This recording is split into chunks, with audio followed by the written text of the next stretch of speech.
275 on the season. 4 home runs total in the NCAA tournament.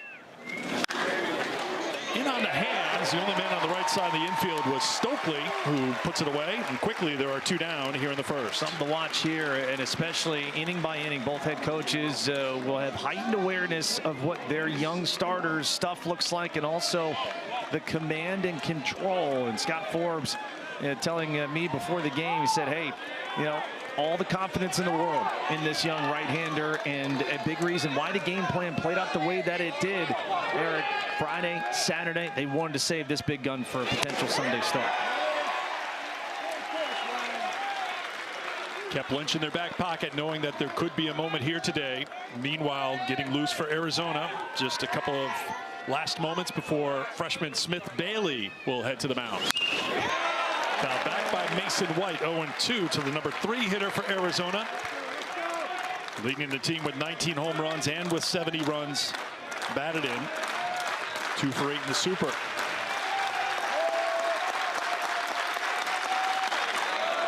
One and two. After an 0 for 4 right in game 1, was critical in the middle of the lineup with a 2 for 4 performance yesterday. Found his way on base 3 times. Hitting 375 in the NCAA tournament, battling against Lynch here with 2 down in the first. Beautiful day, 84 degrees, sunshine. There is the threats of some storminess later in the day. No, I'm here with, I have facts, my friend, facts. We're in North Carolina in June. It happens. Happened yesterday, thankfully, about an hour or so after the game ended, a storm moved through. This is one of those situations, too, from a humidity standpoint for a pitcher, man. It won't take long for you to get loose and, more importantly, stay loose here in some of the biggest innings of the year. Fly ball out of play. The heat has been part of the story here because we all know that Arizona plays in the heat out in Tucson, but it is, as the saying goes, a dry heat. The humidity has been a big factor here. We've seen some dehydration issues, trying to stay ahead of it, and we'll see how it impacts the freshman when he's on the mound. And this is for a ball. I mean, the forecasted high today is 101 in Tucson, but it's a different heat. It's very humid here in Chapel Hill, and that's been something to keep tabs on. Swung on and missed. 1-2-3 inning for the freshman, Ryan Lynch. We'll see the freshman for Arizona, Smith Bailey, take the hill next.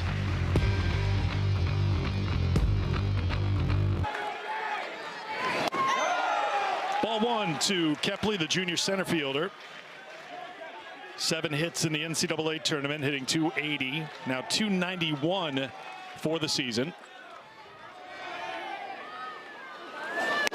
There's a strike, and it's 1-1. He has been the little engine that could for the top of this Carolina offense. How about for a .454 on base percentage, leading the team, and also reaching in 23 leadoff at bats coming into this postseason. Fly ball hit to left. Little breeze blowing out towards the left field foul pole. That's where Breifogel puts it away. Kepley is retired. 1 down here in the Carolina first. Great to see 2 young freshmen get not only the vote of confidence from their respective head coaches, but it feels like guys that have grown up already a bit this year. You talk to both these staffs, and yes, while it's freshman next to their name, and it's certainly not what their expectation is. Swing and a miss from Jackson Vandenbrink for strike 1. Well, how important is it, especially for Arizona, when you think about their 2 starters so far? Kramkowski went an inning and a third, and Garazar went an inning yesterday. They just have not been getting any length from their starter so far in the Super Regional. So there's a lot of pressure on Smith Bailey to try to go deep here. And it's ironic you say that, and for people that are just seeing Smith Bailey for the first time, that pink glove that he wears, as you get a look at Chip Hale taking it in, he wanted to kind of just be himself, and he knew that no one else would wear one, at least a pink glove. You'd think just, all right, who else is going to have this crazy idea to do it? So it just allows him mentally to be himself. That was a big, part of his mental makeup, and he has proven it on the field and earning this start as well.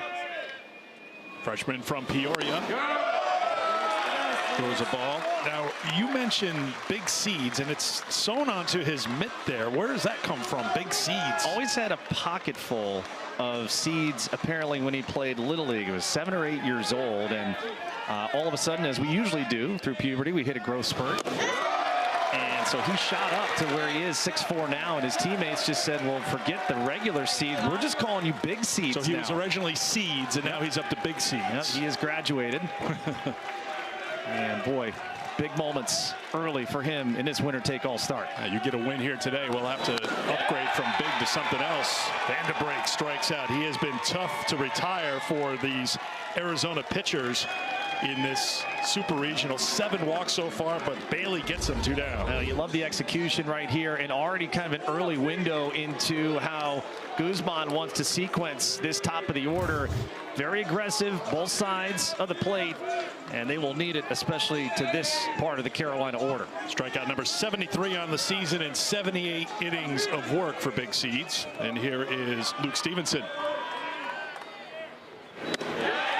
Breaking ball in there for strike 1. Stevenson's had some big moments, but overall it's been a struggle at the plate, hitting 160 in the NCAA tournament. 3 for 10, though, in this super. He was 1 for 15 in the Chapel Hill Regional. I'll tell you, Smith Bailey just looking like a grizzled veteran out there, just filling up the strike zone. Good life on the fastball and great location this far. The 0-2. High fly ball to shallow right field. Summerhill coming on, calling for it. And he puts it away to retire the side. So both freshmen.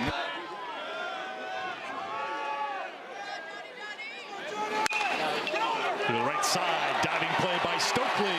Tosses to Lynch covering. Good play at first, 1 down. Oh, someone who likes some good defense. Mr. Belichick couldn't get it. Here's Maddox Mikalakis, junior third baseman, 283 on the season. 5 home runs, 35 runs batted in, 5 for 20 in the NCAA tournament with a couple of home runs. Massive RBI yesterday. Led the Wildcats, and in 2 of the biggest situations for them late in that ball game.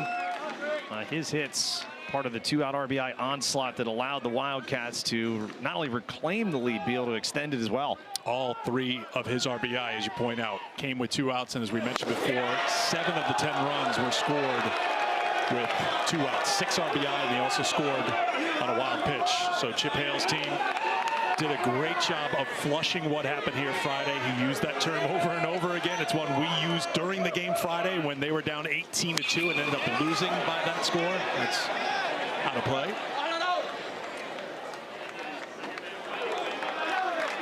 What a difference a day made, right? You had Jake Knapp, who we even kind of highlighted, not his best stuff. You had 7-8 hits off the ACC Pitcher of the Year, and just unable to come up with the big hits with runners in scoring position. But boy, did they capitalize on those spots in a big way yesterday.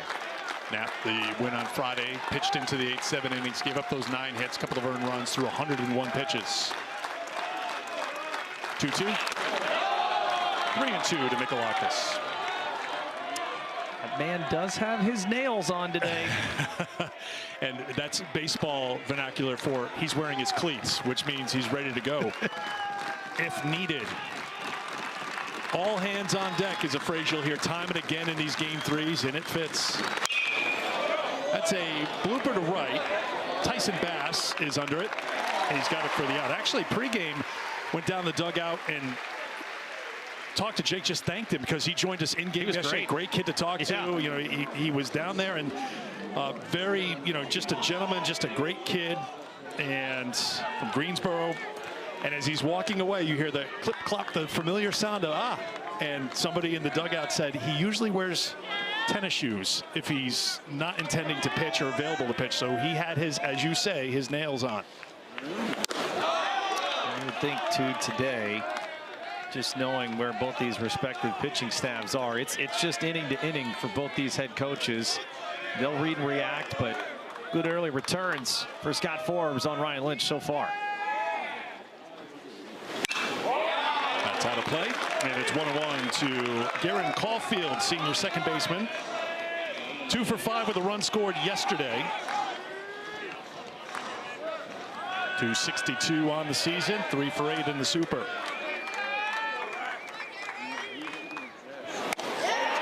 One and 2 to Caulfield. One of 6 Wildcats with a multi-hit effort yesterday. As you see, Smith Bailey just staying loose, keeping the mind at ease. Ryan Lynch showing no ill effect, just coming right after this Arizona lineup early. This is heading down the line, hit well, and it is gone. On a 1-2 pitch with 2 outs, Arizona comes through with the game's first run. Caulfield's 8th of the season, 1-0 Wildcats. Call on me, youngster. How about that one? Behind in the count and got too much of the plate, just dropped the hands and got the big part of the barrel. And 2-out magic yet again for the Wildcat offense. They get the first run of this ball game, 1-0. For the 3rd consecutive game, Arizona has a 1-0 lead in the Super Regional. This time, Caulfield comes through with the home run, his 8th hit of the NCAA tournament. So add that to the 7 runs scored with 2 outs yesterday. There's a 2-out run here today in this game 3. Yesterday, 7 for 15 with 2 outs. Those 6 big runs batted in today already. Caulfield solo homer. Arizona 21-9 after yesterday when they score first. A little different atmosphere today, knowing that both teams win or go home scenarios. Fly ball to Kepley in center field, who calls for it, comes on a little bit and puts it away for the out. Fastball, slider, curve, and change. Be anywhere in those low to mid 90s as well. Line shot, but right at the shortstop. Mason White grabs the liner off the bat of Gavin Gallagher. 1 pitch, 1 out here in the 2nd. Critical to Arizona's success yesterday was trying to keep the leadoff man off base, and already an opportunity to pitch longer than any Arizona starter here. Smith Bailey, 1 more out, and he'll have the most outs recorded by a starting pitcher for the Wildcats this Super Regional.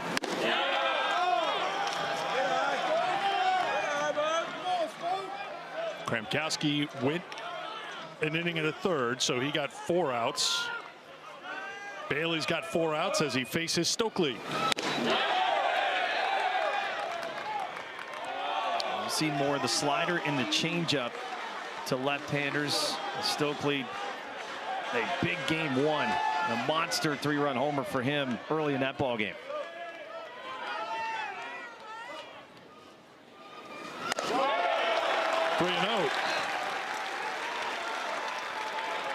Stokely's been a very good run producer in the NCAA tournament, 9 RBI total. Jensen mentioned the home run in game 1. There's a strike, it's 3-1. I'll tell you, that's going to be something to watch here, and seeing where that strike zone, especially the outside corners for both these young pitchers, as situations tighten, will they get those calls, and how will the pitch presentation be from their catchers? Stokely does work the walk, so he's aboard with 1 down here in the 2nd.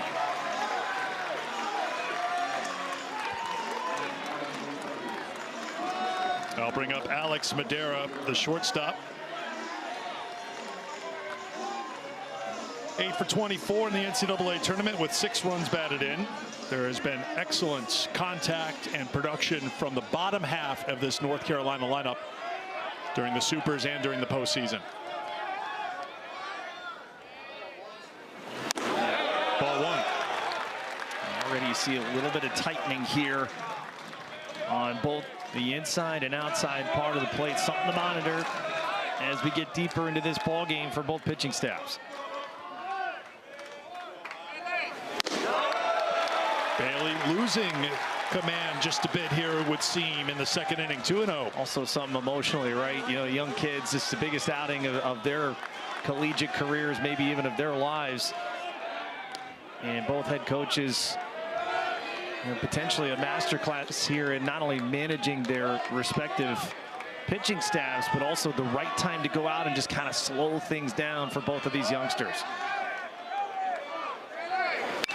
Including starters, Bailey is the 11th pitcher used by Arizona. Obviously, they had to go to Tony Pluta early yesterday. He threw a career-high 52 pitches, 2 1/3 innings, and picked up the win against North Carolina. 2-1. What a performance by him yesterday. Ball 3 to Madera. You kind of tell Smith Bailey almost trying to place that breaking ball instead of staying through the mechanics here. And now for North Carolina, you kind of sense a little bit of issue with the command. Need to exercise some patience. Another check on Stokely. Carolina is an aggressive team when it comes to base stealing. 95 successful steals on the season. They are 14 of 15 in the NCAA tournament, led by Kepley. Back-to-back walks issued by the freshman, first and second with one down for North Carolina. Now the man that had arguably the biggest blast for North Carolina yesterday strides to the plate. Lizer and potentially more. Tyson Bass with 2 on. Jensen just told you about what he did with 2 on in the 7th yesterday. Lays off for ball 1. Ball 2, correction, 2-0. It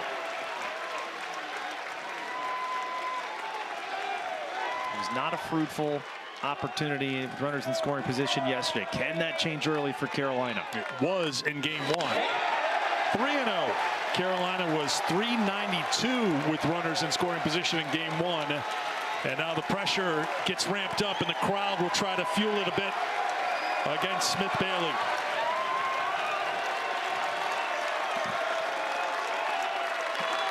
Who throws a strike. If you're Tyson Bass, and probably just focused on the fastball, adjust to the off speed here. One pitch, one spot to try and do damage.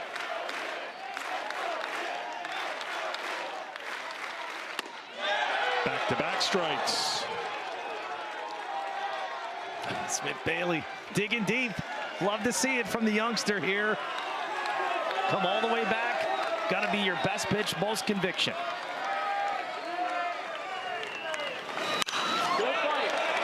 Out of play.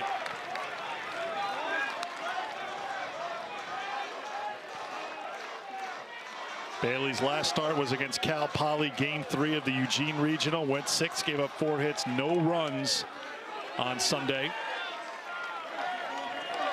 Arizona fans holding their breath for the moment. Ground ball could be 2. The flip to second to 1. The turn to first. They get the ground ball. They get out of the inning with the 6-4-3 double play. Wow. What a job by the freshman. 3-0 count. Stays within it during this postseason run. And they are high above in those little stalls.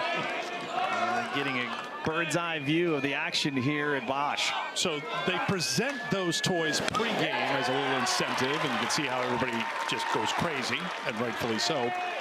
And then the presentation yesterday, Superman was presented yesterday to who else but Tony Pluta, the reliever who pitched like Superman, and Batman went to Brendan Summerhill for his performance yesterday. So the radio control truck, I mean, you talk about an elite prime ticket to try to play for here today. Yeah, we talked to the man, Bruce Wayne, reincarnated as Tommy Splain as well after his big home run. Splain with a swing and a miss. Strikeouts number 2 for Ryan Lynch. 1 down here in the 3rd. Yeah, now if you're North Carolina, hey, you know, you take a little punch right there. Unable to cash in with the runners in scoring position, but you got to score 1 to win anyway. And so if you're Ryan Lynch, just come right back up, pick up your mates, get yourself a quick 1, 2, 3 inning, and get back to the bat rack.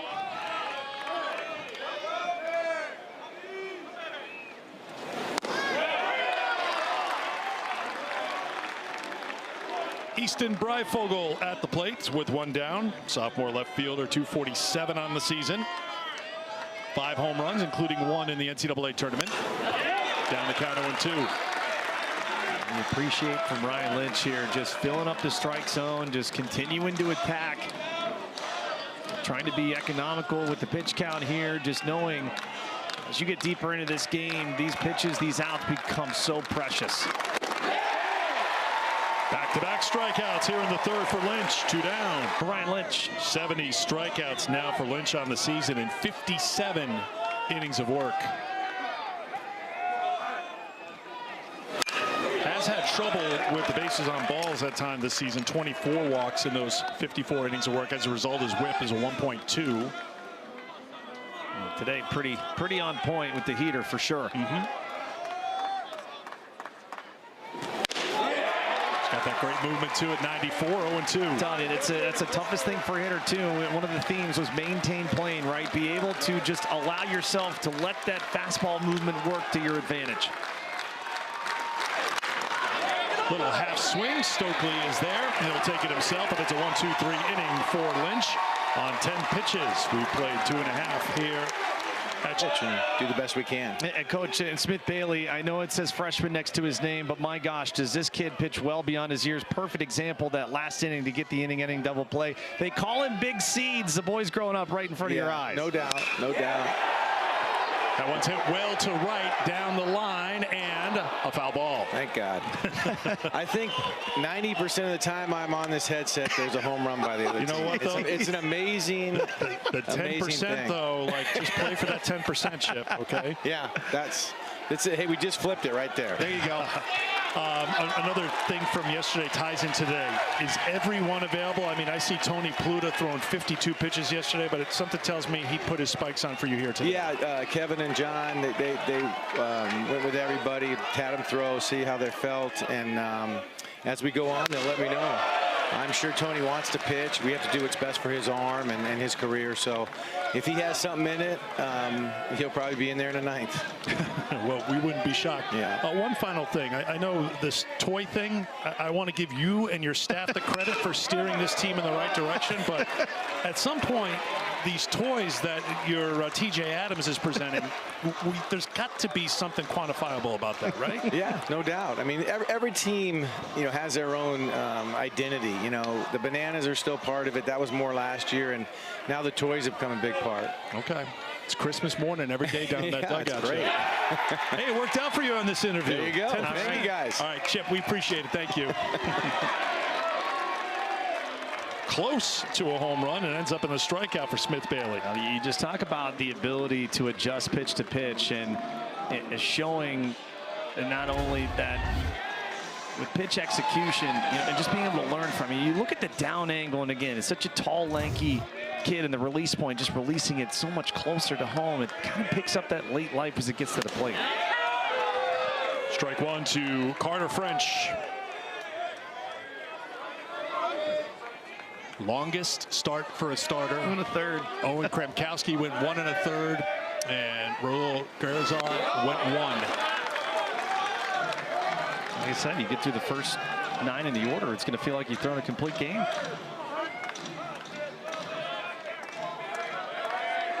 We talked about Tony Pluta yesterday and what he did. Ground ball foul. The back end of the bullpen with those 52 pitches.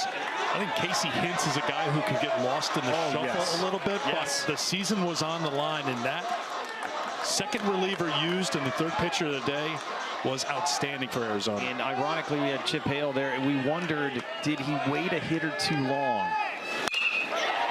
Line drive time.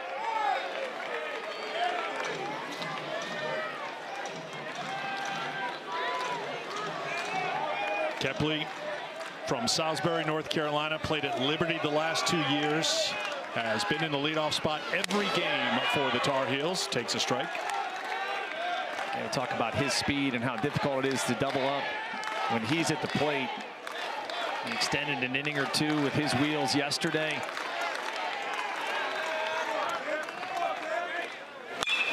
Back up the middle, it's a base hit.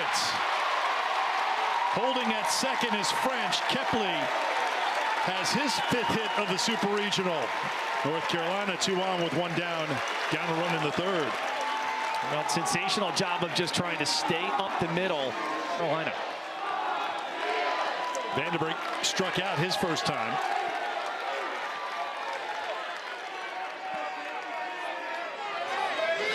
Take strike one.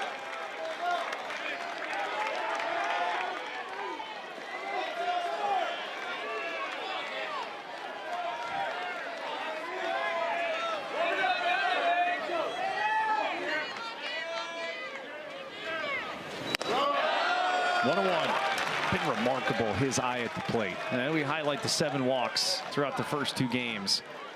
But man, it just feels, for you Matrix fans out there, he just feels like Neo with the strike zone. He's just seeing everything in slow motion. Nothing really phases him whatsoever. That'll be out of play, and it's 1-2 to Vanderbrink, co-captain for this team for a second year from Yakima, Washington. Had a big postseason home run against LSU last year in the regional round. Good in the ACC tournament. Championship for North Carolina, taking on the Big 12 tournament champions here in the Chapel Hill Regional. This is a line shot to left, and it is hit well, and it is gone! Vanderbrink, 3-run shot, Carolina on top.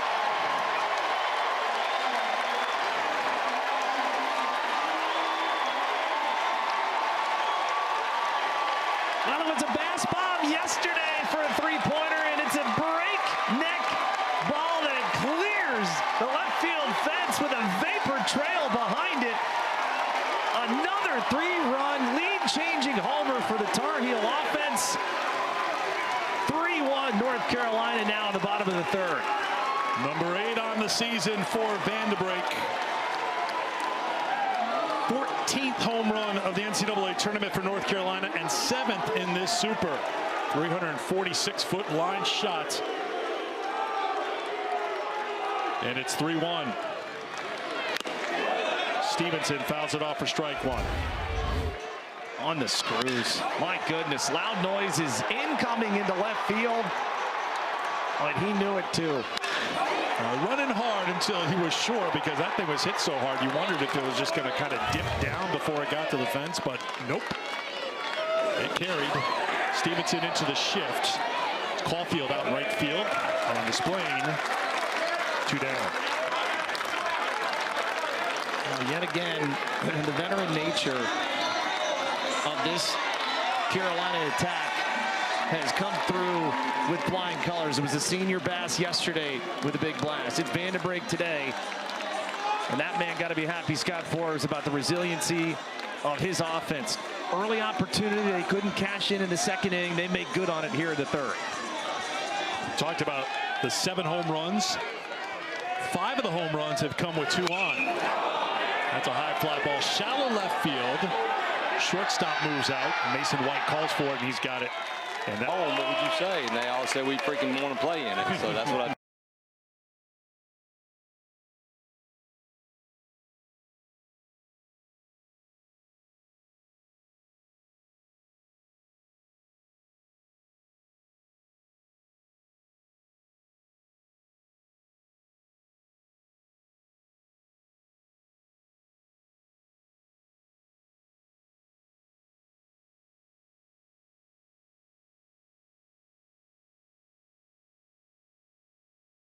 Scott, you go back to 2013, the last time you guys have had to get into the winner-take-all scenario.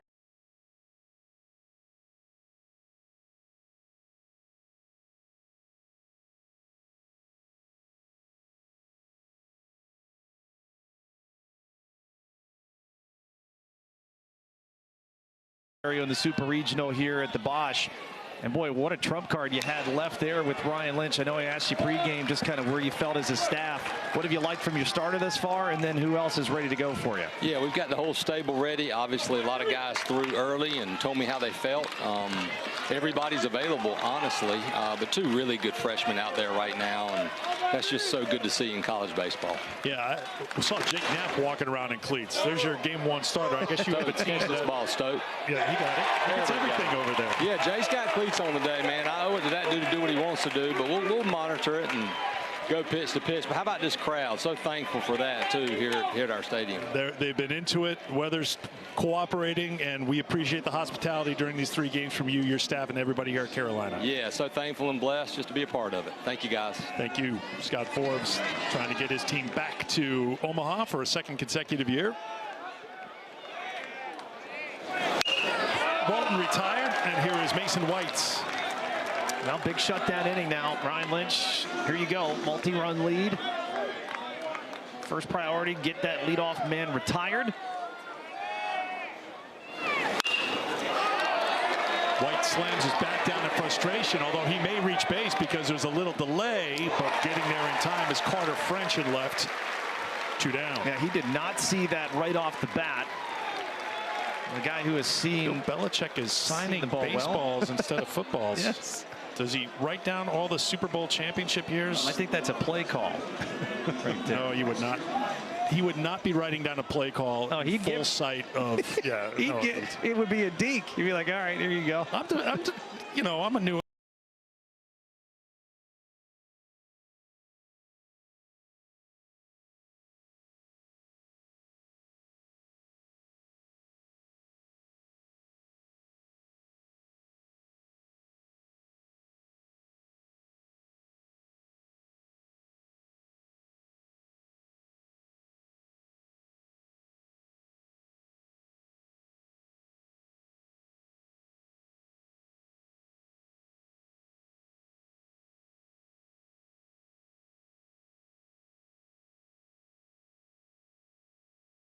Where's the hoodie? Come on, Bill. Not in this heat. I don't know. Usually goes sleeveless in this heat. Sleeveless hoodie. You know what he probably wrote on there? We're on to TCU.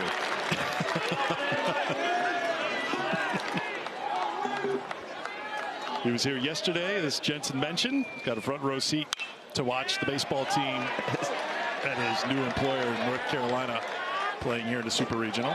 Pretty unique location, right, for our stadium here, for people that haven't been down. We get the practice facility, the indoor-outdoor spot For football right behind us. Yeah, home plate. Very cozy down here. I saw some social media saying the Bosch, the Augusta National of college baseball. 1-2 to count to Guzman, who was robbed of a hit by Stokely his first time. Not back-to-back and belly-to-belly on top of the Karen Shelton Stadium stands, but it is not quite 1 o'clock on a Sunday, so that would be the late arriving crowd out there on those bleachers out there. You know what I mean. North Carolina faithful headed to church to say a few. Well, the Arizona fans checking out the scene from the top of the bleachers out there beyond right field. 2-2 to Guzman. Tell you what, this kid, Adonis Guzman, has had himself a heck of a super regional, not only at the plate, behind the dish as well. What a great player. Junior that has really been such a leader for this club. His at-bats have been phenomenal. 5 for 7 in the super regional. And he has another good at-bat going here. 3-2 now the count. Take up falling behind 0-2. Took a tick up there in adrenaline from Ryan Lynch. 96 on the heater.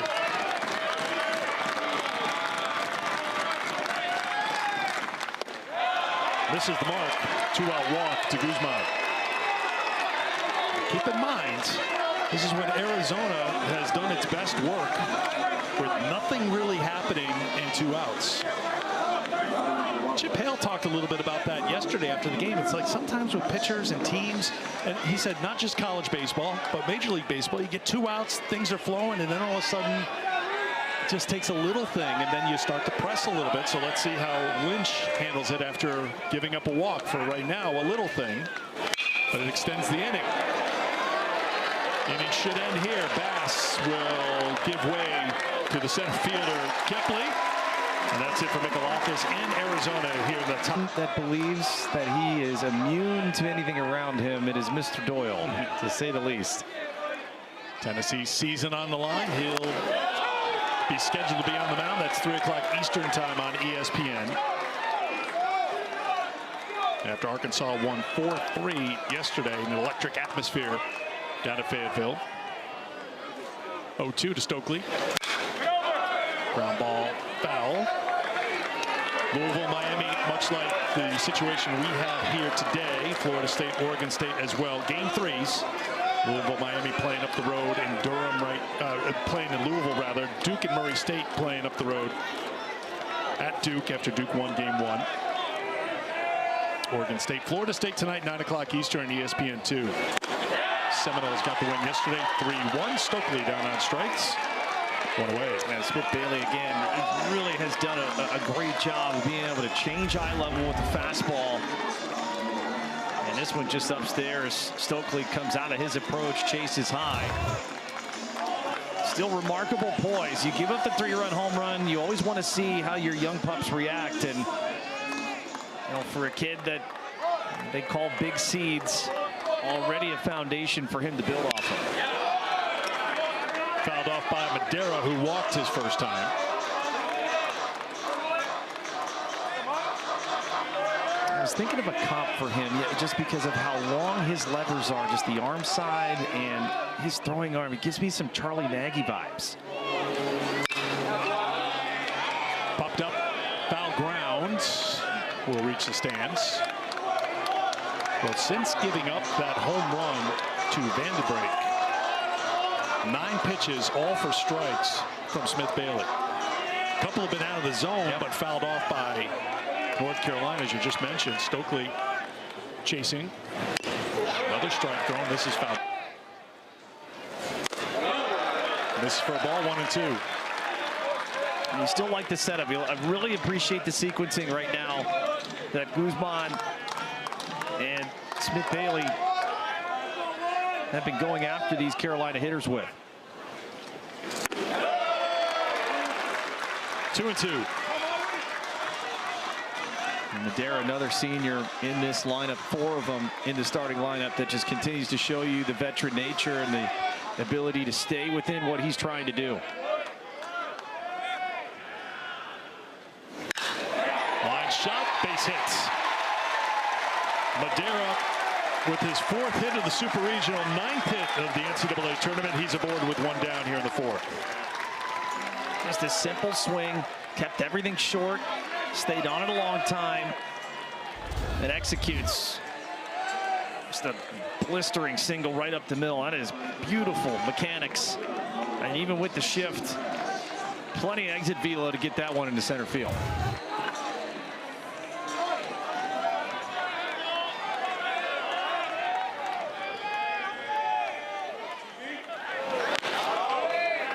Check on the runner, Madera.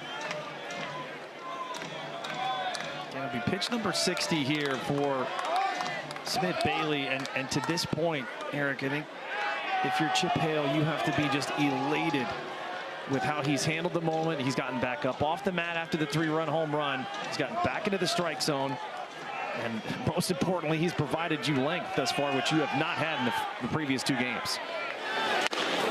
Swing and a miss by Bass for strike 1. Carolina was threatening in the 2nd inning. 1st and 2nd, Bass was at the plate, and Bailey got the ground ball. White, Caulfield, and Splain, 6-4-3 double play, ended the inning and the threat. Fly ball to right.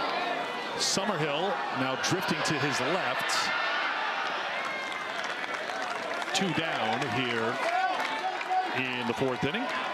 The NCAA Men's College World Series in Omaha begins Friday, the 46th consecutive year on ESPN. The finals begin June 21st. For more information, go to NCAA.com, your home for all 90 NCAA championships. Could be an ACC party out there if things break their way. Carolina able to find a way to win this one. Florida State, winner-take-all game later tonight. And of course, the winner of Miami and Louisville will head to Omaha. Check on Madera. He is a threat to run. 13 of 14 this season.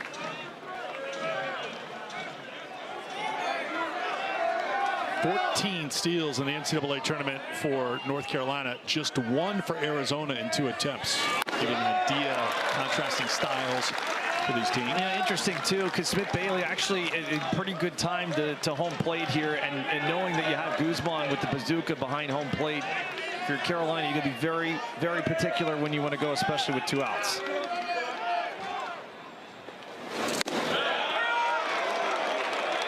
One to one.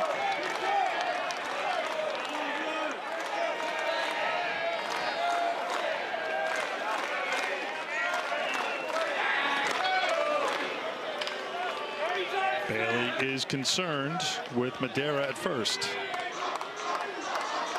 Arizona scored in the 2nd. Carolina answered back with a 3-run home run from Vanderbrake in the 3rd. Out of play. finding ways to try and keep Carolina off balance. Smith-Bailey has been pretty solid to this point. Angelo, though, again, we know the quick strike ability. One mistake and he can put it over the wall. 1-2 the count now to Angelo. 3 of the 4 hits for North Carolina have come on 2 strike counts.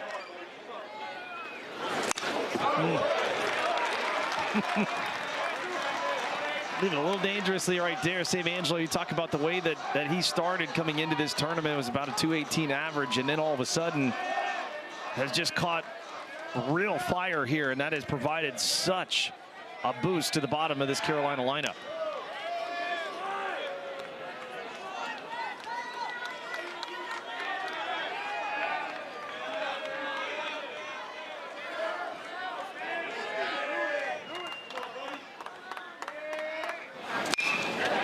Line to right. Summerhill has a beat on it, and he puts it away to retire the side. We've played 4 here in Chapel Hill. Winner take all. Spot in Omaha on the line. Ryan Lynch forcing some weak contact in the first 3 pitches of ABs. Exactly what Scott Forbes needed. He needed length. He needed efficiency. He has gotten that from his freshman starter thus far. Lynch gave up the home run to Caulfield for the Arizona run. When you think about his 2 starts, his first career start was against Clemson. ACC tournament championship game. He went 4 innings in that game, gave up a couple of hits, no runs, couple of walks, 7 strikeouts, but threw 83 pitches in those 4 innings. You see he's working into the 5th now. Start number 2, season on the line. Oklahoma here Monday nights in the game 7. 5 innings, 2 hits, 2 runs, 3 walks, 6 strikeouts, 82 pitches. So you can get an idea how efficient he has been here today with those 52 pitches thrown. This is hit well into the gap, but moving over, making the dive, unable to get it, is Tyson Bass. Backed up nicely by Kepley. The throw is cut off, and sliding in safely with a 1-out double is Andrew Kane here in the 5th. Oh, man. This would have been an easy top 10 SportsCenter nominee. What a sellout effort here in the best possible way from Tyson Bass. I mean, nearly coming up with this. I mean, look how far he's got to go. The fact he even gets into it is amazing, and just right off the end of the glove.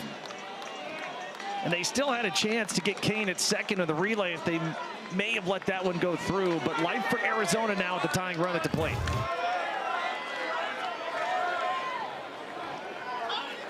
Tommy Splain at the plate.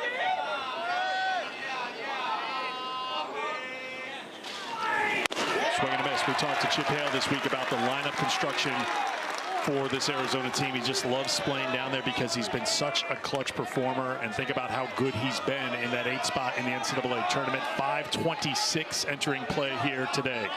10 for 19 before the strikeout in the 3rd. Line shot foul. He's down the count 0-2. Much in the same way that this Arizona staff talked about the poise of the young freshman and Smith-Bailey, the same was said about this man at the plate, Tommy Splain. Just, you'll never know if he's punched out 3 times or if he's got 3 hits. He's the same dude every single day. 1-2.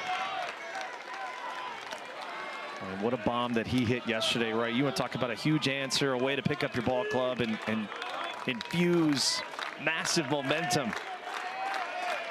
That one of 3 he's had in his last 17 ABs. 7-game hitting streak for Splain. Down to the count 1-2. Strikes out for a 2nd time against Lynch. 2 down. When you get best on best, most of the time the pitching is going to win. And with the late movement here, man, this is nastiness from Ryan Lynch. Right into the living room. 4th strikeout of the day, but more importantly, big 2nd out of this inning.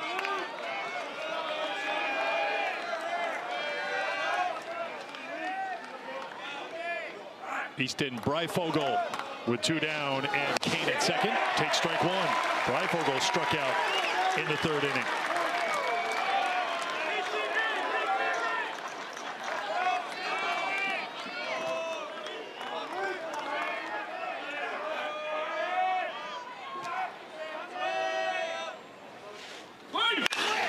Ground ball, but right at Vanderbeek at second, and Lynch works out of the jam by getting the strikeout and the ground ball, and North Carolina is up by 2 after 4.5. Omaha. Carter French to lead things off. Singled his first time up and scored on the Vanderbeek 3-run shot. 67 pitches now thrown by Smith Bailey.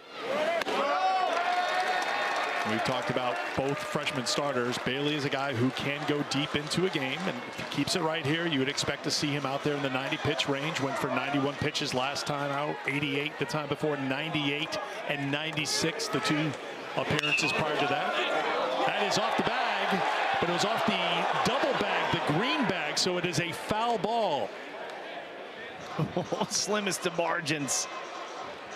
Gonna see where this one hits. If it hits the white bag, it's a fair ball, but if it hits the green bag, which is the runner's bag, the safety bag, if you will, it's a foul ball. Right there, just, oh. You get 1,000 swings, there's no way you can do that again. Wilson Rayner, the first base umpire, on top of it. There's a strike. 2-2 now to Carter French. You bring it to pitch count here for Smith Bailey, right? 71st pitch about to be thrown.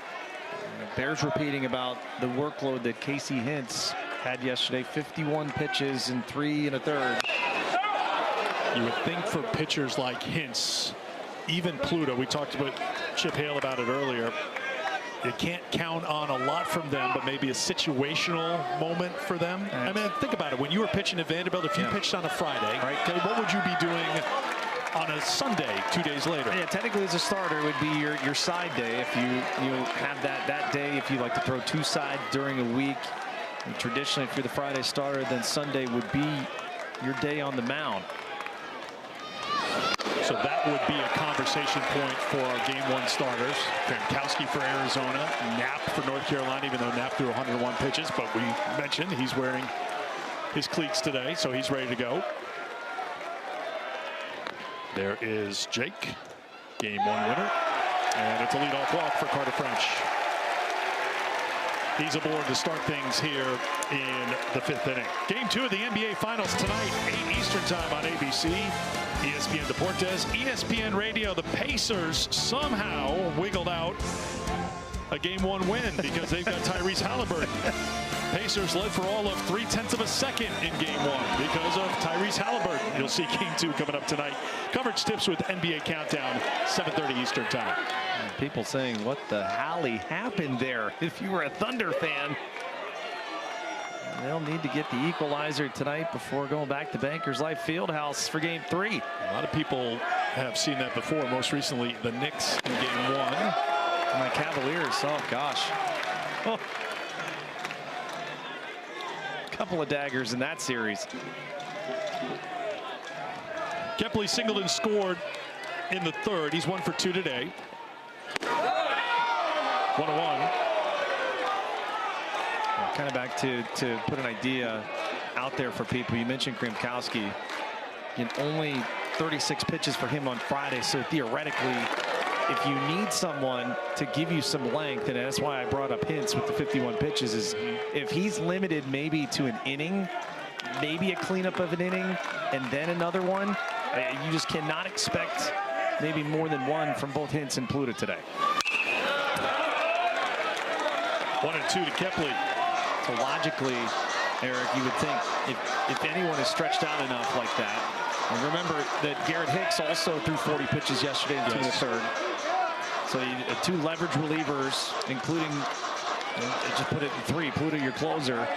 So you're gonna, if you have to find multiple outs somewhere else, Gronkowski could certainly be a candidate. Well, day 1, Hilker pitched an inning in 2/3, didn't give up a hit or run. A couple of strikeouts. Martinez, McKinney, Orloff, McKnight were those pitchers used. We didn't see them yesterday. So there are arms available in the bullpen. Kepley lays off. It's 2-2. But right now the starters getting it done on both sides. The 2 freshmen. And conversely, if you're Carolina right now, remember Walker McDuffie threw 38 pitches, only getting 2 outs yesterday.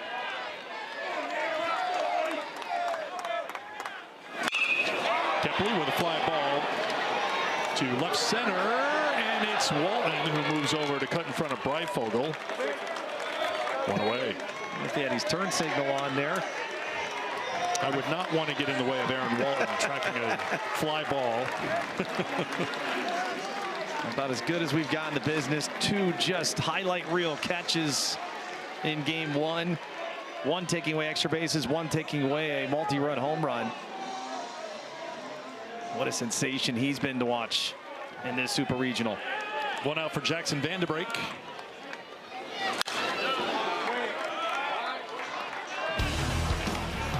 Well, Vanderbrake, the difference in the ball game right now. Laser beam home run. It just had enough to stay up over the left field fence. He's pumped. He should be the 5th 3-run homer by Carolina's offense this weekend.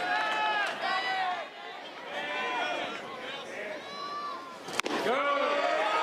1-1.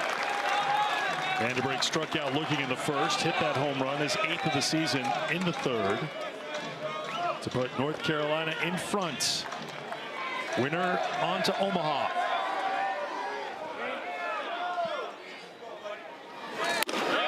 One and 2. That action in that Wildcat bullpen. As you see 49, Julian Tangini, getting ready. He was up yesterday too, did not get in the ball game.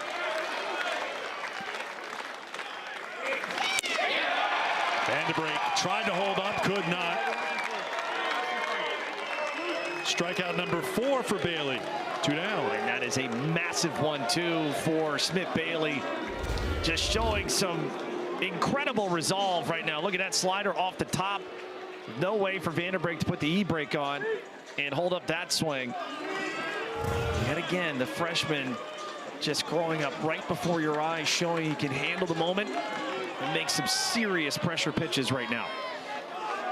Luke Stevenson at the plate with 2 down. Both pitchers, both starters have given their teams, their head coaches, more than enough All you could right want. now. Yep. All you could want. Get into the 5th. Give me an opportunity to at least have a decision to make instead of, well, I got to go find length to be able to even get us through. 1-1.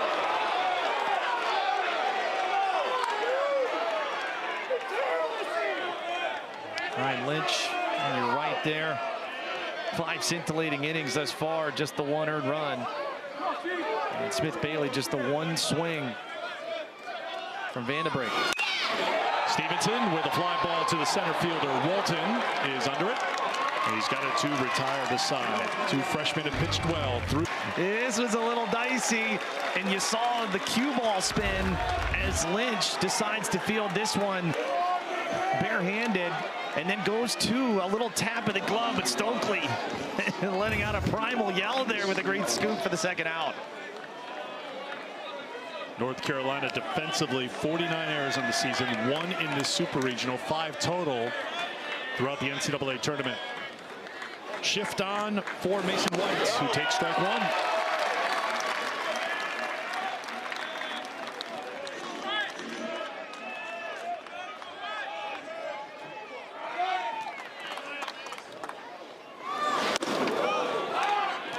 If you're kind of playing along at home here, knowing that Carolina has Aiden Houck up, of course, Walker McDuff, we mentioned 38 pitches yesterday and just 2/3 of an inning. You believe that the idea would be to get it to him in the 9th. Fly ball to left off the bat of Wright, heading towards foul ground. Enough room there for Carter French, and it's a 1-2-3 inning. And the Yankees in the Bronx, 7 o'clock Eastern time, ESPN, ESPN Deportes, ESPN Radio. Of course, the coverage starts at 6 Eastern time with baseball tonight. Sunday night countdown. Garrett Crochet got the better of Aaron Judge last night. Crochet's been a strong starter for the Sox. Here's a strong start to the inning. A fly ball hit deep to left field, but on the warning track. Enough room there for Breifogel. Gallagher retired. 1 down here in the 6th. Tell you what, the late movement here is what saves Smith Bailey. And Gavin Gallagher, as he's swinging, I mean, you're talking about perhaps an inch from the sweet spot on the barrel. And that one keeps this ball in the ballpark. Taking a look at it, watch this. This pitch just kind of stays there, and oof. Gallagher has not missed much in the NCAA tournament. Came in hitting .643. There's a line shot past the reach of Caulfield and right. Hard hit by Stokely. He's aboard for a second time today.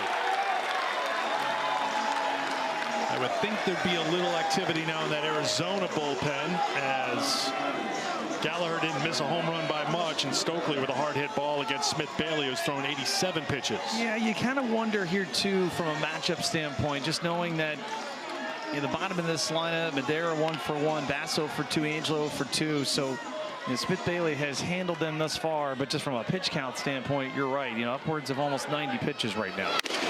Madera with a walk and a single against Bailey today. Takes strike one. They're making a change just to make a change. You kind of have to read where the ball is coming out of Bailey's hands right now. He still looks pretty strong.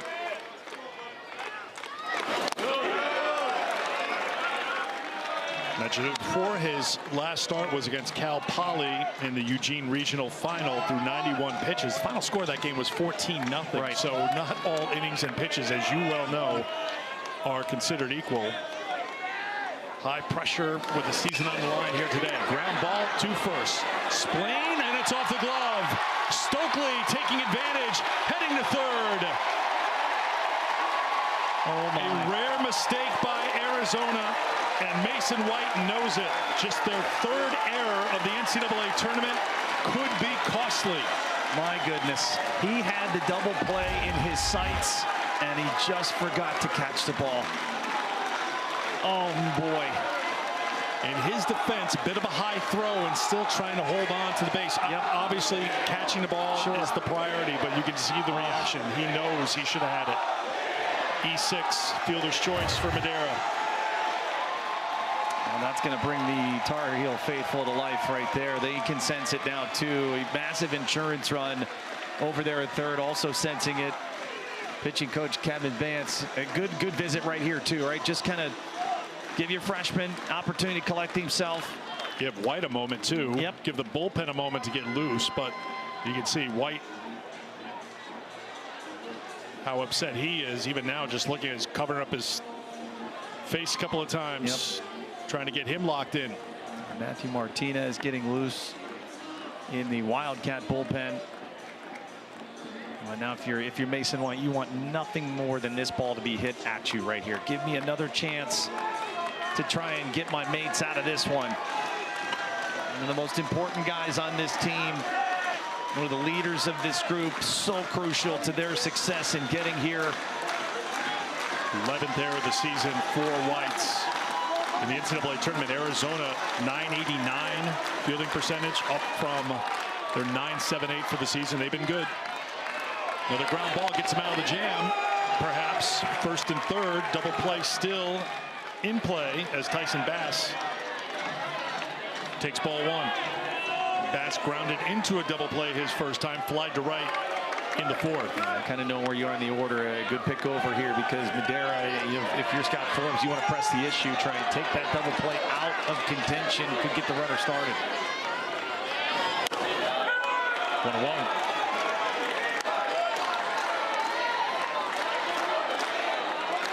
North Carolina's runs scored in the third on a 3-run home run by Jackson Vanderbrake.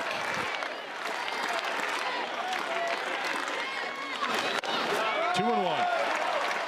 Since then, Smith Bailey gave up a single with one out in the fourth, a walk to lead off the fifth, single with one out in the sixth,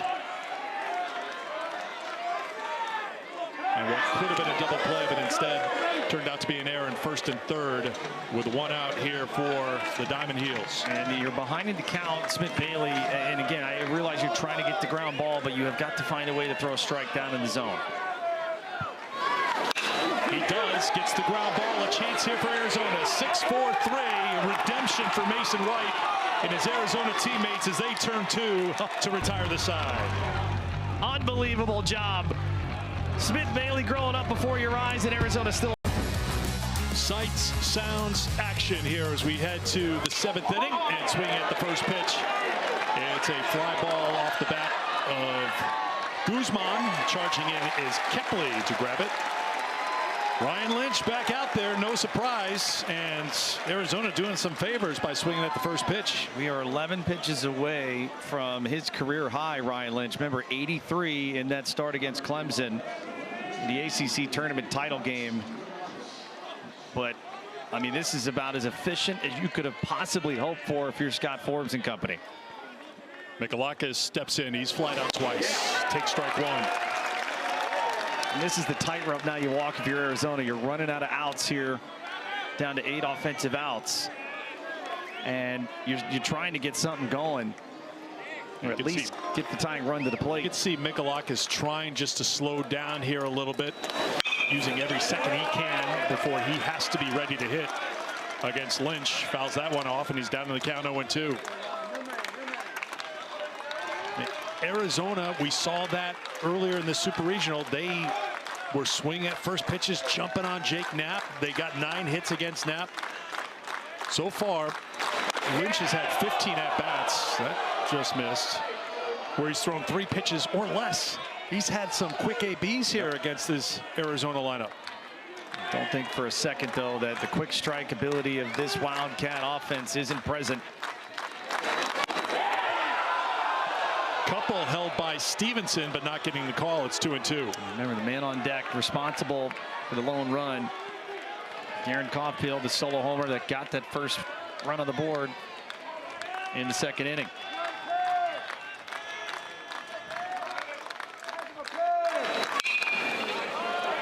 Lazy fly ball to French in left. 2 down here in the second. Caulfield grounded to short his last time. There's strike 1 again from Lynch. And that's been the key for him today, right? A lot of first pitch strikes, a lot of advantage counts. Yeah. 0-2 to Caulfield. This North Carolina crowd recognizing what they're seeing. This freshman who's been so impressive this season has found another gear in the postseason. Now in his 3rd start and looking for a 1-2-3 inning. Caulfield ruined a pretty good pitch to stay alive. 18 of the 24 hitters he's faced, first pitch strike. That is a great way to do business in a winner-take-all start.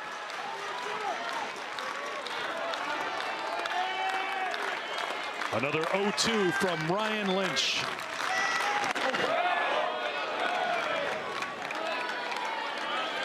Scott Forbes would love nothing more than his youngster to finish off what will be a signature start for his young career. Called strike 3.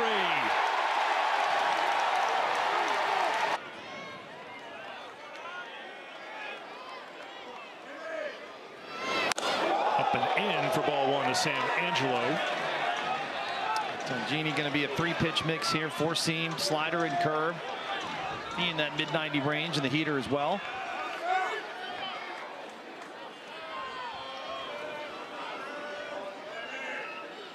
Angelo was 0 for 2 against Smith Bailey, having the count 2-0. So 6 innings for the freshman, who has got a smile on his face. He should love to leave with a lead, but you go 6, giving up 5 hits with the season on the line. I mean, he is a freshman, though, so sometimes it's hard to figure out where the shirt sleeves are and the neck hole is and all that kind of stuff, obviously. But, you know, he did everything else well today. Still learning here. Hang on.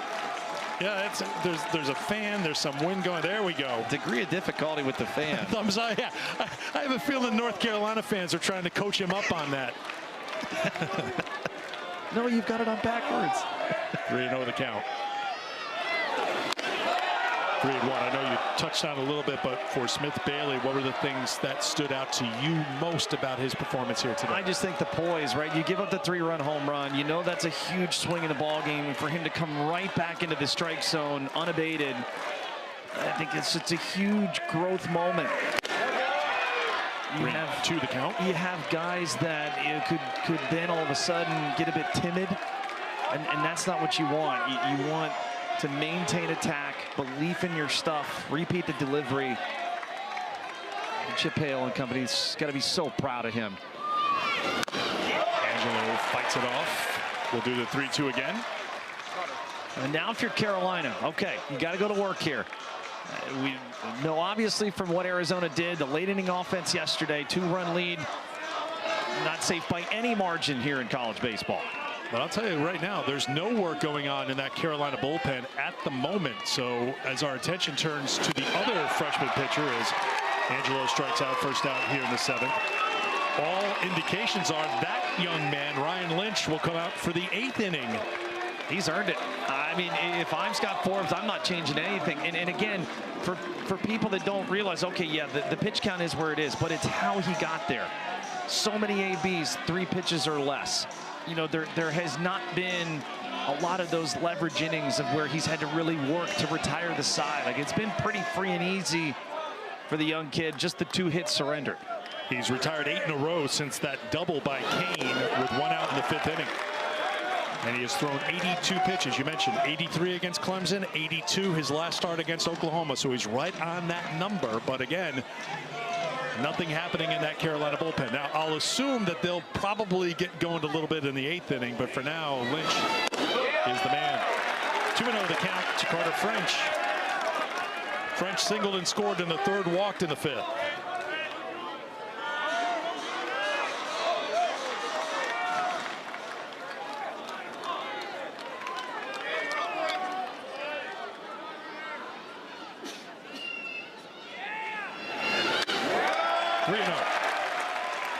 Julian Tangini here.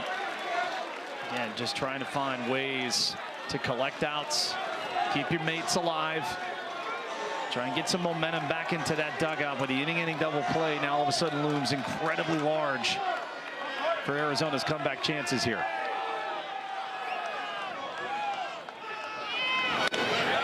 Three and one.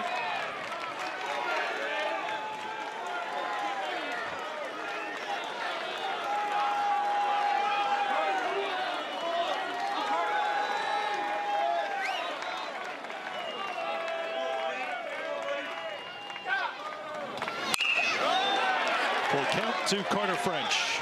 Was it the quietest 4 for 5 yesterday for Carter French? You know, I mean, he did lead everyone in the Carolina lineup. But, and again, it bears repeating how critical he's been stepping into now a full-time starting role and predicated on why Carolina has been successful. Little squib. That's the 3rd baseman, Michalakis, near shorts. Just in time to get French 2 down here in the 7th for the Tar Heels. Back to the top of the order. Here comes Kane Kepley. Center fielder, number 27, Kane Kepley. Well, I like the animals coming in for the Lion King theme, but I saw water being held up, a fan being held up. I think we got a lot of improvisation We going on. had a baby held up yesterday that The baby didn't no like part it. of it. No, the baby didn't like it. Of course, no matter what, this is the final game of the season for North Carolina here at the Bosch. The Arizona fans are offering up some pom-poms, trying a little reverse. A little jinx. Yeah, a little reverse Simba here, apparently. Kepley, high fly ball to shallow center field. Mason White under it, lost the glasses, but holds on to it to make the catch. 1-2-3 inning. We go to the 8th. All eyes on Ryan Lynch. All in the postseason. ACC championship game against Clemson up in Durham. Then in an elimination game against Oklahoma. Chapel Hill regional final on Monday. And on the mound here. So there is activity in the bullpen. Walker McDuffie, who did not have his best stuff yesterday, first man up in the bullpen today for North Carolina. And a chance to just ask Scott Forbes, you know, what was your feel about another talented young freshman? And he said he just amped up yesterday, and we could tell by the location, by the velo. Breaking ball in there for a strike. 1-2 to Andrew Kane, who doubled his last time out. That's the last hit and last base runner against Ryan Lynch.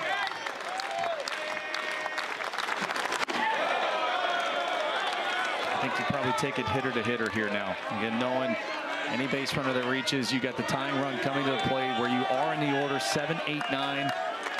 McDuffie, at the very least, ready for the top of the order. Ground ball. Stokely can't get this one. It's in the right field. Fielded there by Bass, and Kane has Lynch's number today. He's 2 for 3 against the freshman, and that's the first base runner since that double by Kane in the 5th. Decision time here. Scott Forbes talking it over. We'll add this to the calculus. Tommy Splain, who has been a clutch performer for Arizona, has struck out twice today against Lynch as he steps in for a 3rd time. 7-game hit streak on the line. That's certainly a factor in allowing Lynch to face him yet again.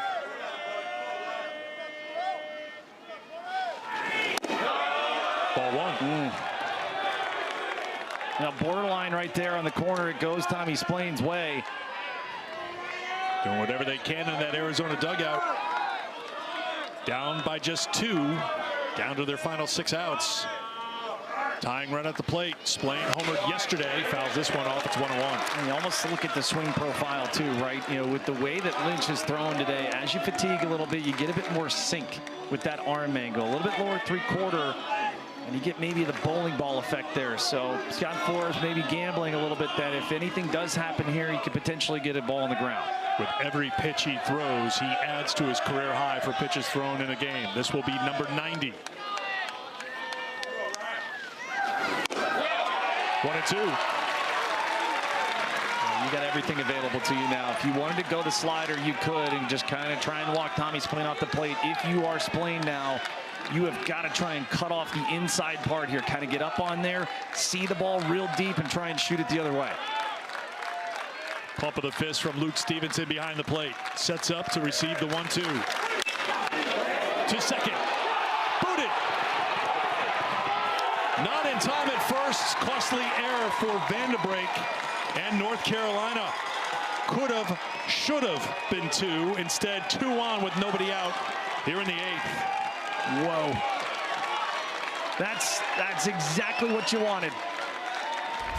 If you're North Carolina, you want it hit to your senior. You want it right up the middle to one of the surest-handed guys. But that's why you put the ball in play.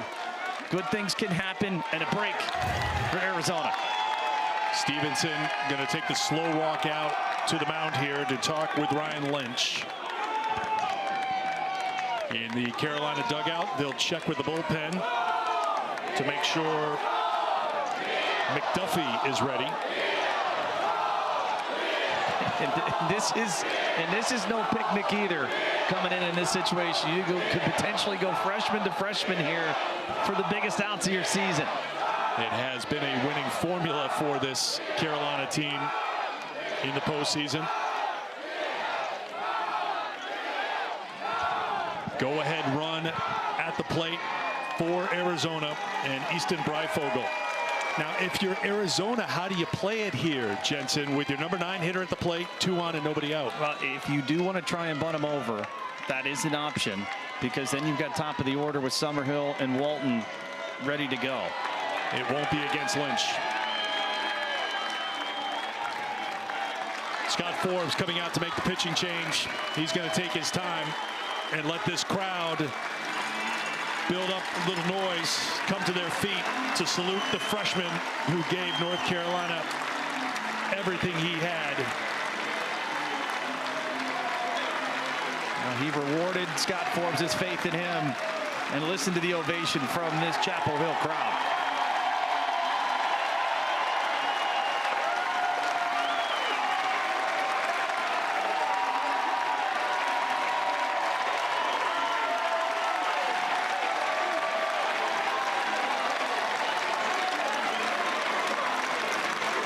Yeah, maybe that is the silver lining here, where you kind of take the edge off a little bit, now go to work and be able to be down in the zone. So here's Breifogel. Carolina expecting the bunt. Breifogel with the early square. Well off the plate from McDuffie for ball 1. If you're going to be a late inning reliever and you see the 9-hole just offering to give himself up, you must pound the zone.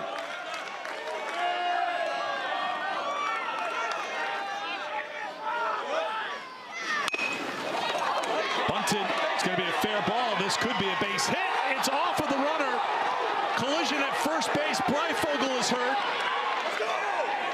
A run scores, ball thrown into the infield. We play on, but Breyfogle is still down after the collision at first base.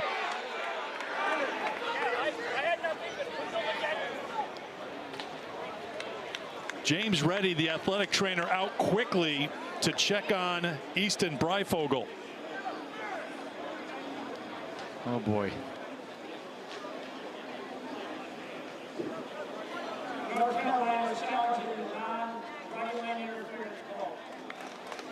Hear the announcement from the plate umpire Kevin Sweeney. There will be a review here, but most importantly, the attention is on Easton Brey.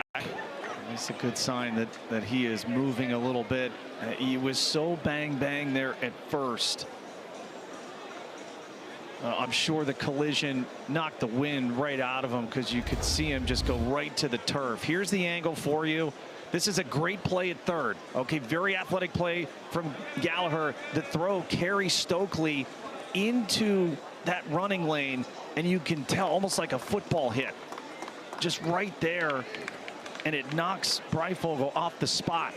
Now the key thing to watch there is, and this is a great look at it, there's a foot on the line, but he's got to touch and go for the green base. The batter runner has to go for the green base. And Stokely came over and hit him. It looked like Breyfogle was in the right there and in the right position. That's what they're challenging right now. You heard the umpire announce that Pittsburgh centralized replay review taking a peek, but you can see the throw. Vandenbrink, the one who was covering it first, actually, not Stokely. Vandenbrink there. And came up on the chin. So we're looking at the feet as well, but this is a clothesline really from Vandenbrink that takes down Breyfogle, who's up on his feet. I mean, the timing could not have been more synced when the throw arrives at the base, when Breyfogle is lunging to get contact, as Vandenbrink's glove just goes right into the baseline to receive the throw. I think Breyfogle's coming out of the game. I saw Chip Hale turn around. You could see the athletic trainer and Hale both talking to Breyfogle, because the hit was up on the chin and the jaw. You wonder, they just want to check for a concussion. I'm just looking at Breyfogle come off, and his teammates coming out. After replay, the call on the field is confirmed. No running lane interference. North Carolina still has one challenge left. So is North Carolina with the challenge? It's a worthwhile challenge, right? I mean, because again, that's an out. It's a massive out right there.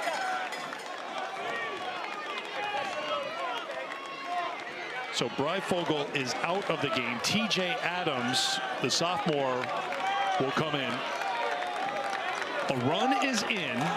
First and third, nobody outs for Arizona here in the 8th inning. And what did we say yesterday?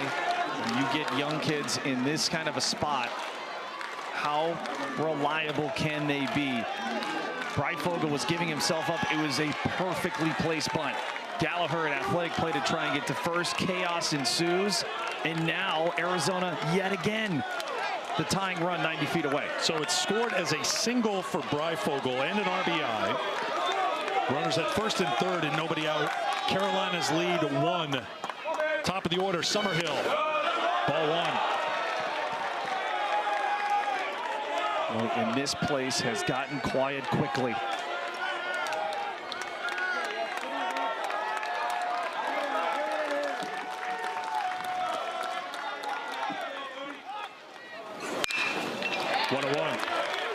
Summerhill 0 for 3 against Lynch today. And here is the strategy, okay? So you've got Gallagher even with the bag. If it's hit right to him, the runner has to be very mindful of a good first break. 2-1. Walker McDuffie struggled with command yesterday. Couple of hitters in here. He's got to find a way to get down in the zone and get down in a hurry. 2-1. 2-2. And if you're Summerhill, everything must be elevated in the zone. You are looking for anything possible to get to the outfield to try and cash in a tying run, and Tommy's playing at third base.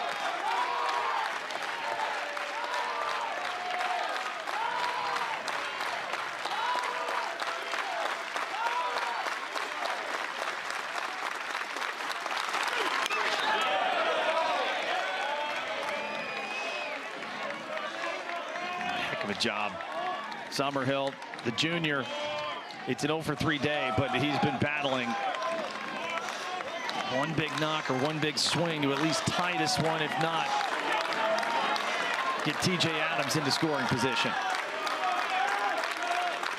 Another 2-2 from McDuffie. Count now full. Got breaking ball, and then back to a fastball. His action continuing. Aiden Hauk getting hot. Remember, he pitched yesterday as well. 2 1/3, 55 pitches of his own.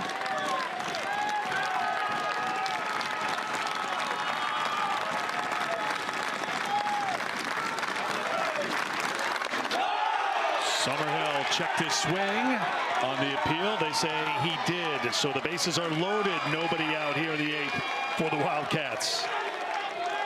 Oh, man. What drama.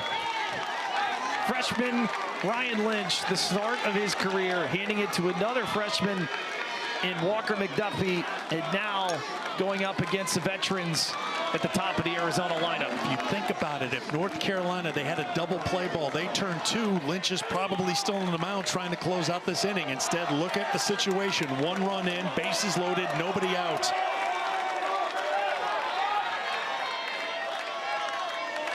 Aaron Walton, 0 for 3. Down the count, 0-1.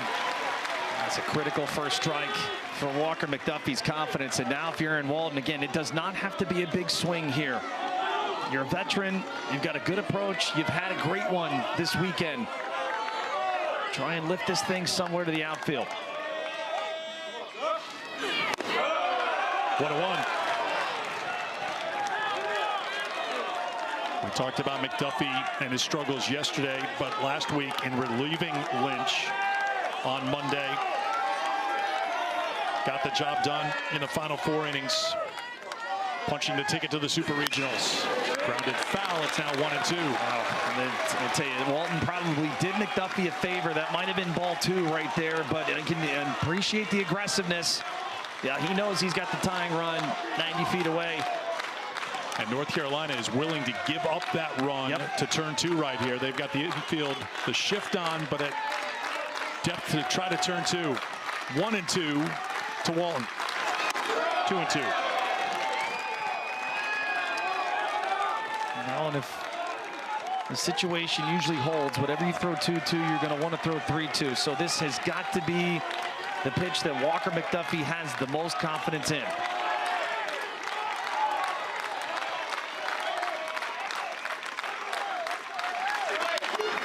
Little squib. Stokely gets it in the air, and everybody retreats to their bases. Good read off the bat by Stokely. Sometimes tough to read that, but he got there. He's played a solid defense at first throughout this Super. 1 down. That is a great pitch from McDuffie right into the kitchen of Aaron Walton.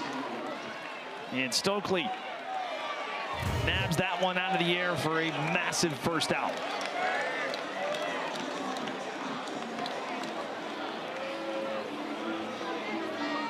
Forbes coming out to the mound with Mason White stepping to the plate.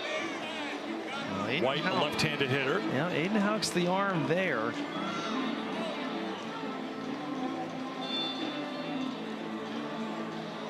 A little conversation here between Scott Forbes and his freshman hurler. So to make a change or to make sure McDuffie's got enough here, he'll make the change.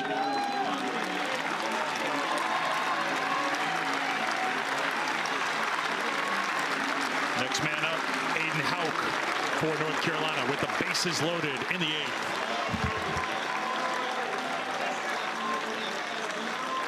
Lead, remember, was the 4 spot by Carolina that we thought might have put them ahead for good, and then the response.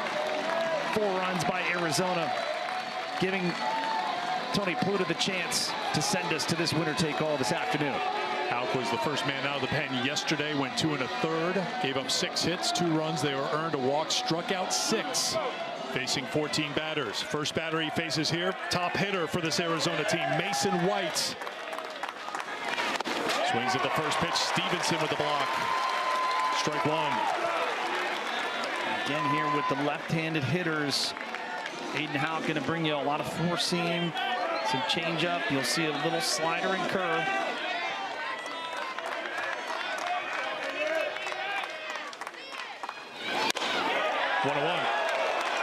White 0 for 3 against Lynch. Struck out in the first, flied out in the fourth, again in the sixth. 2 for 11 in the Super Regional. Silent shot, base hit. One run is in, a second run being waved around. Mason White delivers in the clutch. Arizona in front in the 8th. Valley's been living dangerously all weekend. Nothing to show until that at bat. The hometown kid makes good, and potentially the biggest hit of the year for the Arizona Wildcats goes to Mason White. Elevated off speed out over the big part of the plate. Fist pump, point to the dugout. Laser beam through. Cash a couple, and the Wildcats' late inning heroics continue. Here's Adonis Guzman trying to keep the pressure on for Arizona. 3 runs have scored here in the 8th, first and second with 1 out. Guzman was robbed of a hit in the second, walked in the 4th, flied out in the 7th.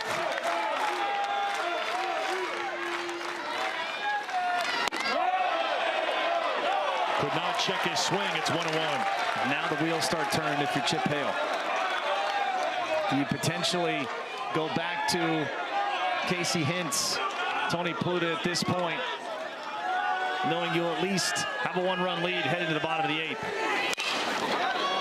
Ground ball too short. The flip to second for 1 on the first, and the double play is turned here. They needed that earlier in the inning. It was costly for North Carolina as Arizona takes advantage of the error, and they take a 1-run lead as we head to the home half of the 8th. Here in Chicago, got the opportunity to get back at it, got a double play, and now potentially the biggest hit of Arizona's season belongs to the Tucson product. So a change out in the outfield as TJ Adams, who ran for Breyfogle, will go out and take Breyfogle's place in the field. And Casey Hintz comes on to pitch now for Arizona. He helped keep things in check yesterday when Arizona needed some length out of the bullpen, and here he is pitching on back-to-back days. Well, and not only Casey Hintz a chance to come in and be a hero, but now you're looking to the man at the plate in Vanderbrake. It was the error that allowed Arizona the other opportunity to continue the inning, and now here he stands looking for some retribution. Nice tribute from the Carolina fans. Loud ovation for Vanderbrake, trying to rally him here. Chance to make up for that error. He takes strike 1. And number 2, Vanderbrake wears the C on the chest. One of the leaders for this North Carolina team. He's had a great career here for the Tar Heels. 1-1. Man who has had probably the best eye at the plate of any Carolina hitter this weekend. Opportunity to get this inning started by being the tying run. Lays off for ball 2. Now thinking along at home, Casey Hintz, you mentioned it yesterday, 51 pitches, but it was the up down 4 times, 3 1/3. A lot of leverage outs he had to accumulate yesterday. 3-1. The big question for Arizona would be, is Tony Pluta available? After working so hard yesterday, 13 saves on the season for Pluta. But right now, it's Hintz. Vanderbrake, Jensen mentioned the eye. He walks again. Tying run is aboard here in the 8th for North Carolina. Not only here in the 8th, but it's an 8th walk of the weekend. And an offensive timeout here from Scott Forbes. Forbes will bring up Stevenson. Vanderbrake will jog over, along with first base coach Scott Jackson. Well, certainly the message here offensively, I would imagine, to Luke Stevenson is, hey, listen, this guy threw 50+ pitches yesterday. You got to make him get in the zone, prove he can be consistent throwing strikes. And if you're Vanderbrake, no matter what, you must have an idea that they want to try and keep you close, be ready for a quick move, maybe trying to steal an out on the pickoff here, but in no way, shape, or form can you be an out on the bases right here. Jesse Worsbicki, the hitting coach, came out with a quick message as well to Stevenson, who's 0 for 3 today. 3 for 13 in the Super with a home run and 5 RBI.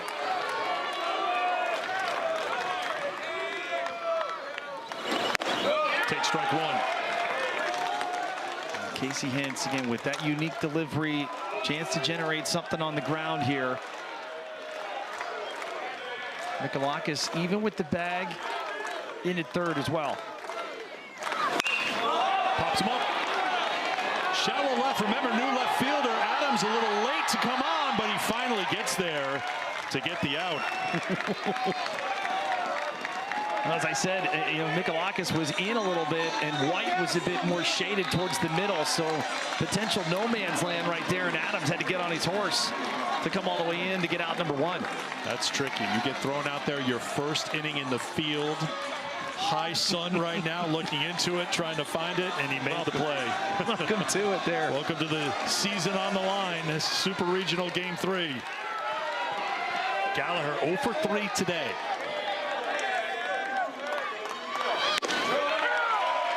Take strike one. For Carolina, it's the exact man you want up in the right spot. Over 700, the average, 13 big RBI in 7 games this tournament season. Check on Vandenbrink at first. Gallagher lined to short in the second, popped to short in the third, fly to left in the 6th. 18 for 31 in the NCAA tournaments. 1-1. Hintz again, it's not going to be overwhelming velocity. It'll be right in those high 80s, low 90s, but it's the movement, particularly that he'll generate with the slider against right-handed hitters. Checked his swing, 2-1.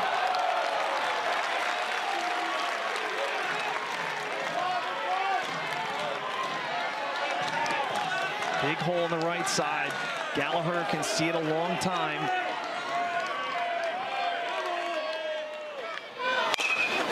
Grounded foul, and the count is 2-2. Guzman, as we know, behind the plate, excellent arm. Trying to stay out of the double play. Not saying that you get the runner started here.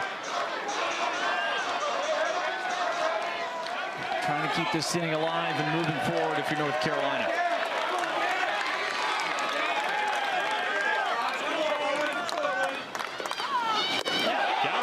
Swings at a pitch outside the zone. It gets away from the catcher, Guzman. So the tying run moves up to second as Vandenbrink stands there with 2 down. Just like the swing, maybe was occupied at the time with 1 out. So with 2 outs now, here is Hunter Stokely. Stokely with a foul ball out of play for strike one. He has had good swings. He has had a good approach. And this arm angle, and again, if he can keep the ball elevated, should be right into his bat plane. 1-1. Stokely walked in the second, struck out in the fourth, singled, and was left stranded at third in the 6th. That was the theme yesterday as North Carolina left 8 in scoring position. You can see with runners in scoring position, they came through in the clutch in game 1. And you never want to put the go-ahead run on in this spot, but you do know that Madera on deck, posing less of a power threat than Stokely right here. 3-1 now to Stokely. First base is open, but Stokely is the go-ahead run. So what does the pitcher Hintz do? And what is now a hitter's count? Anything that has to be down and away, if you're going to get beat, it has to be to the opposite field.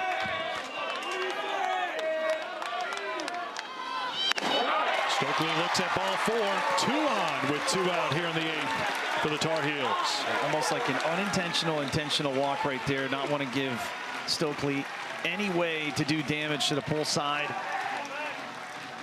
And if anything, now sets up an out at any base. Guzman will head to the mound to talk to Hintz as Alex Madera steps to the plate. Well, this is Casey Hintz's inning. No one currently up right now for Arizona, and you would expect where this inning is that it is his for the taking. Carolina trying to make it back-to-back trips to Omaha. The last time Arizona went to the College World Series was 2021. That's also the last time they were in a super regional. Facing elimination yesterday, they picked up the win in come from behind fashion. Down 2, they won by 2. They were down 2 today. They lead by 1 in the 8th. Here's Madera. Out of play, strike 1. Great job getting ahead by Hintz. Now be able to set up the rest of his arsenal. And you look at Madera and the power numbers, just 2 home runs on the season.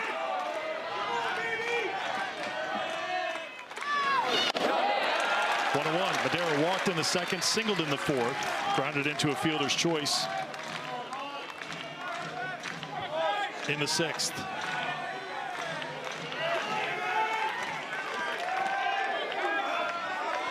The 1-1. Ball 2. Now the poise of being a senior, right? You've been here, you've done that, you understand the moment. Stay within your approach, mentally have that checklist. Keep it simple and see it a long time. Ground ball to the second baseman. Caulfield over to first to retire the side. Hintz fired up as he comes off the mound, getting out of a jam, and Arizona has a 1-run lead heading to the 9th. Casey Hintz, the man of the... Fogel, good to see him back, hanging around his teammates after that collision with Vandenbrink at first base. And this is part of what happened in that 8th inning. Just chaos ensuing, right? So what could have been a double play, Vandenbrink the senior, a critical error. Now just fundamental baseball, and a collision at first base allows the run to come home. And then Mason White, the Tucson kid, the leader of this club, the biggest hit of Arizona's season, puts them up 4-3. That's where we stand. In North Carolina has not lost consecutive games to a team, to an opponent, all season long. Rally bananas in full effect as Houck works to Caulfield with 1 down here in the 9th. And if you are thinking ahead to the bottom of the 9th, it will be 7, 8, 9, Bass, Angelo, and French. Something we talked about coming into today, availability for Chip Hale's bullpen. Well, guess what? It's Tony Pluta getting ready for the 9th inning for the Arizona Wildcats. It should be, because 7, 8, 9 has been good in the lineup for North Carolina in this super. This is well hit to left field. It is back, but at the track. French turns around and makes the catch to retire Caulfield, who homered to left back in the 2nd inning, 2 down. 2 really good swings from Caulfield. One that did exit stage left, and that one right there that had a bit of hair on it. And there you see him.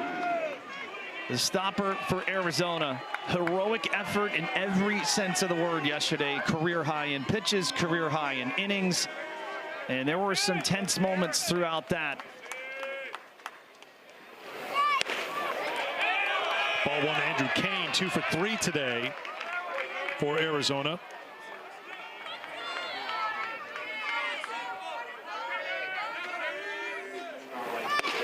Kane scored that first run in the 8th inning during that collision at first.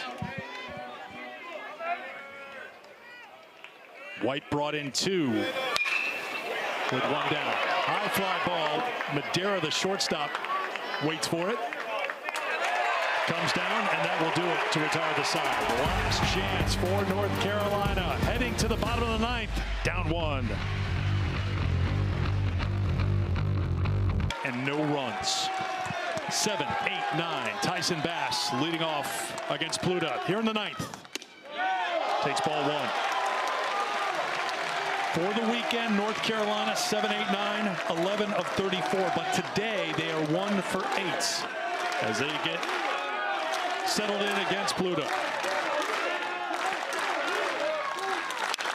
Bass fouls it off for strike one. He is grounded into a double play twice today. Flied out to right his other time at the plate.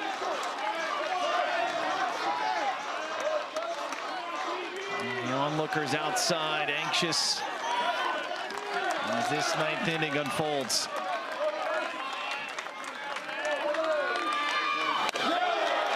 Two and one.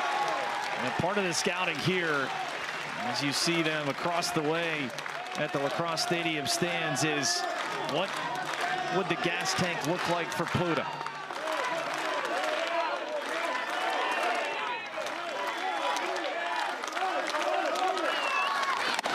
If you have a spot in the College World Series on the line and you've got a lead in the ninth and you're Chip Hale, you go to your best man on the back end.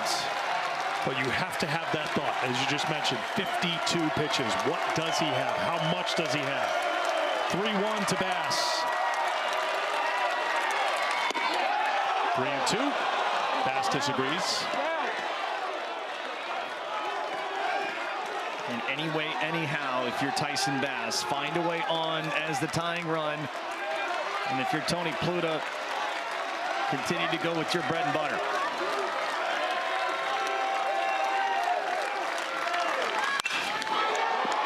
Hit the left center field. Drifting over is the left fielder, Adams. One away.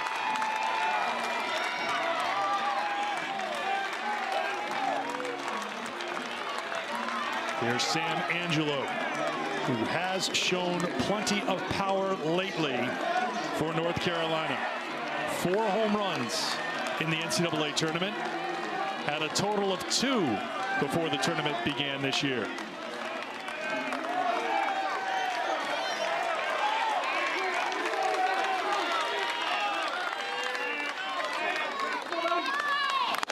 Ball 1. Angelo struck out in the 3rd, flied out in the 4th, struck out again in the 7th. Think about the chaos we have had in this tournament. Number 1 national seed Vanderbilt out. Number 2 national seed Texas out. Angelo rolls it over, right side, bobble by Splain, but he sticks with it, finds Pluto covering 2 down. Coastal Carolina eliminating number 4 national seed Auburn. And the Arizona Wildcats are 1 out away from eliminating the number 5 national seed North Carolina Tar Heels on their home turf. Carter French comes to the plate. Number 9 hitter singled and scored in the 3rd, walked in the 5th, grounded out in the 7th.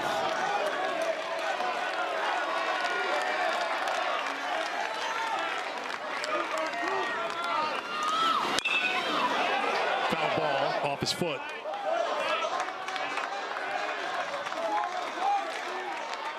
After losing 18-2 in game 1, the ability to flush that and get right back to it.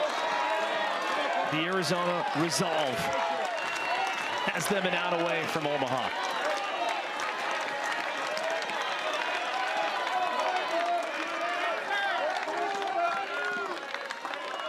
Oh, 0-1 to French. Popped up, foul ground, heading towards the stands, and a couple of rolls in for strike 2. It was the Tucson native Mason White with the go-ahead 2 RBI single. It was the freshman Smith Bailey with the start of his career, getting deep into the game, holding the line for the late inning magic of the offense for the Wildcats to strike.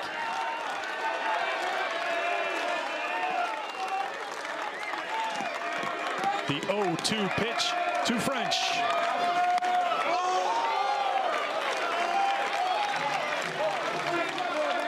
Chip Hale and company knocked out of their own regional, Eric, last year, as it was West Virginia that beat Grand Canyon to move on right here to Chapel Hill to take on the Tar Heels. Pluto brings the 1-2. Swung on and missed.